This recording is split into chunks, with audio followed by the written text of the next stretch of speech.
আসসালামু আলাইকুম রহমতুল্লাহ বরকাত। ওয়াইড গ্যালাক্সি একাডেমি হতে আপনাদের সবাইকে স্বাগত।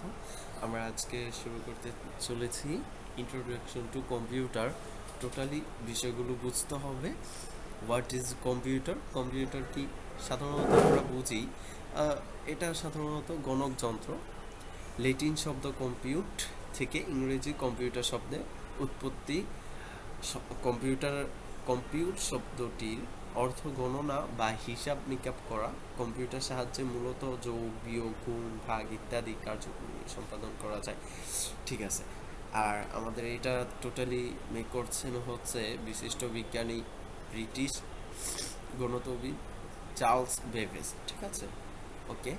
দেন হচ্ছে আমাদের যে বিষয়টা, ওটা আমাদের এগুলো আপনারা পড়ে নেবেন, এটা আমি টোটালি আপনাদের প্রোভাইড করে দেব ডিসক্রিপশনে।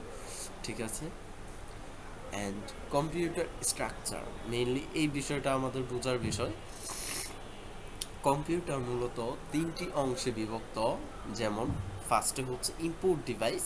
ইনপুট ডিভাইস কোনগুলো ভাইজান? ইনপুট ডিভাইস হচ্ছে কিবোর্ড। কিবোর্ড কিন্তু আমাদের সিপিইউতে কি হয়, ইনপুট হয়। অ্যান্ড মাউস, মাউস হচ্ছে যেটা দিয়ে আমরা টোটালি সব কিছু কন্ট্রোল করি। জয়স্টিক, জয়স্টিক হচ্ছে যেটা দিয়ে সাধারণত গেম খেলা হয়। গ্রাফিক্স প্যাড, সাধারণত গ্রাফিক্স প্যাডটা হচ্ছে আমাদের